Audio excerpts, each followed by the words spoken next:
I want to ask you a couple questions about the time surrounding July 25th to the time that you came into office as DNI.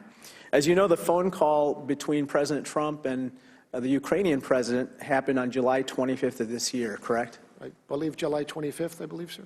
At least one of them happened on July 25th. At that time, the DNI was Dan Coates, and his deputy was Sue Gordon. As you know, the whistleblower claim was filed on August 12th of this year, and then you took office on August 16th, 4 days later. Yes, sir. Prior to taking your new job, or since, did you discuss the July 25th call or the whistleblower complaint with DNI Coates? I wouldn't have taken the job if I did. No, sir.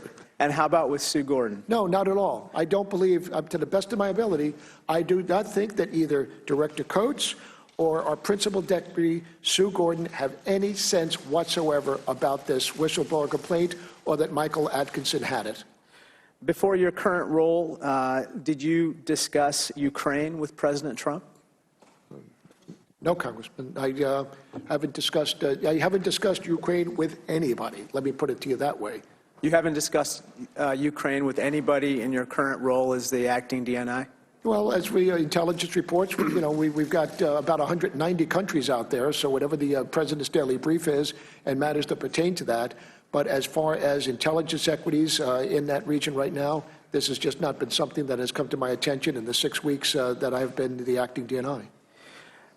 Now, turning to the whistleblower and the Inspector General, you don't know the identity of the whistleblower, right? Congressman, I do not, and I've made it my business to make sure that I do. Correct. And you don't know his political affiliation, obviously. I do not. I do not know this individual. Or her political affiliation. And, of course, you believe that the whistleblower was operating in good faith. I do. And without bias. I don't know about that. I do not know about that. I do believe that the But you have no reason to believe that he or she was acting with bias, correct? I just believe that the whistleblower was acting in good faith. But you have no reason to believe that the person was biased? I would not know whether he biased or not biased, sir. I just don't know. And, of course, you will do everything you can to protect the whistleblower from any attempts to retaliate against him or her, correct? I will not permit the whistleblower to be subject to any retaliation or adverse consequences for going to the IG. I am absolutely committed to that. And unlike the whistleblower, you do know the Inspector General, obviously. Yes, and I hold him in high esteem. And like the whistleblower, he also operated in the highest faith, right? I believe that Michael Atkinson, yes.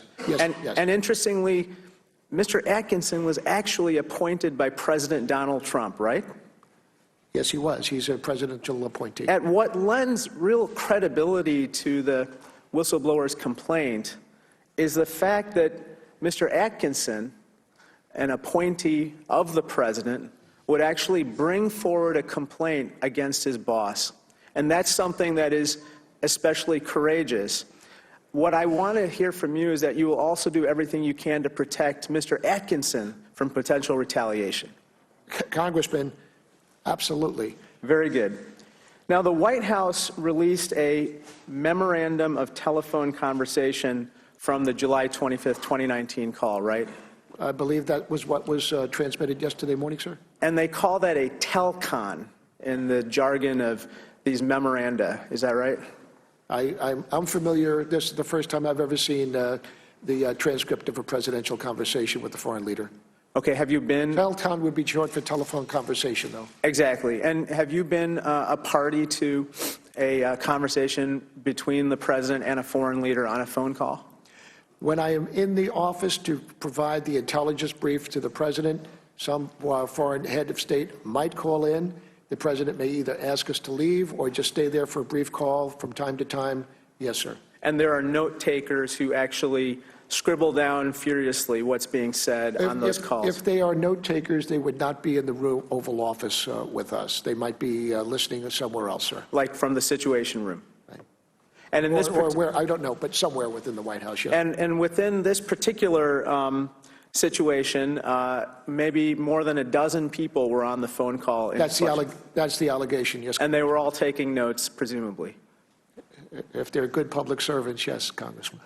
Were you were you ever a party to a call where the notes that you took were then given to someone at the White House for keeping? I have never been party to any call other than my own. I would take notes for my own at my level or as the director of National Counterterrorism Center, but I have never been privy to a conversation with the president where I would be involved in taking notes. It would just be happenstance. I happened to be there, and he felt comfortable enough to leave me for a brief conversation. But it's not anything that I would be in that office particularly for that matter.